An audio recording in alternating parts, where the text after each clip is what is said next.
Majina naitwa Amos Boniface, ni mjasiriamali mdogo wa brand ya perfume inaenda kwa jina la Amos Scents. Niko hapa Sabasaba kwa fursa niloipata kupitia mtandao wa Yas ambao umetuwezesha wajasiriamali wadogo kuweza kushiriki katika maonesho haya makubwa ya kimataifa. Kiukweli ni mara yangu ya kwanza na binafsi kama ningesema kuweza kushiriki hapa Sabasaba nisingeweza kutokana na gharama. Lakini kwa fursa hii ambayo Yas imeona ya kuwashika mkono wajasiriamali wadogo ni fursa kubwa sana na tunaifurahia. Opportunity hii ambayo nimeipata itanisaidia mimi kujitangaza zaidi kimataifa, lakini pia katika mikoa mbalimbali hapa nchini. Ninawashukuru sana Yas kwa kutuona wajasiriamali, lakini pia mbali na kwamba itanitangaza zaidi, itakuwa chachu kwa vijana wengine ambao wapo mtaani na wanahisi labda pale walipo hawezi kufanya kitu chochote. Hii ni fursa kwa kila mtu kwamba hapo ulipo unaweza kuanza na kutangaza kila. Majina yangu naitwa Robert Kasulwa, ni mkurugenzi wa kanda ya Dar es Salaam ya Kusini.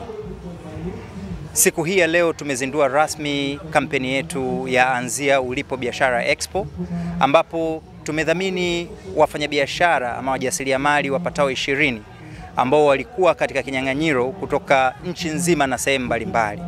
Leo hii tumeonyesha dhamira yetu ya dhati kabisa ya kuhakikisha tunawasapoti wafanyabiashara wadogo ambao wameamua kuanzia pale walipo kwa kidogo walichonacho. Wapo watu wengi wenye ndoto za mafanikio na kufikia katika ndoto hizo kunahitaji vitu vingi katikati yake. Lakini sisi kama Yas na Mixx by Yas tumejitoa kwa dhati na dhamira ya dhati kabisa kuhakikisha tunawasapoti wafanyabiashara hawa ili kuweza kufikia ndoto za mafanikio yao. Tumefanya mambo mbalimbali, lakini moja kati ya hilo kubwa kabisa, leo hii wamepata nafasi ya kushiriki katika maonyesho ya 49 ya biashara ambayo yanafahamika kwa jina maarufu kama Sabasaba. Ilikuwa pengine ni gharama kubwa sana kwao kuweza kuifikia ili kuweza kupata banda ndani ya viwanja hivi vya Sabasaba. Lakini sisi kama Yas na kampeni yetu ya Anzia Ulipo Biashara Expo, leo hii wameweza kupata fursa hiyo wafanyabiashara hawa 20. Lakini pia tunahakikisha kwamba wanaweza kufikia ndoto zao kwa kufanya vitu mbalimbali, ikiwemo kwa mtandao wenye kasi zaidi wa 4G na 5G. Tunawawezesha waweze kufikia idadi kubwa ya wateja waliopo nchi nzima kwa kutumia tu teknolojia ya kidigitali ya kasi ya 4G na 5G.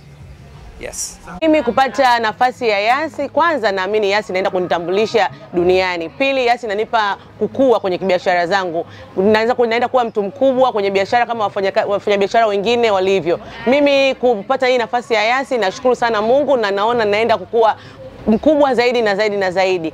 Kwa fursa hii Yas imenisaidia nitafahamika na watu wengi wataniamini kupitia biashara yangu.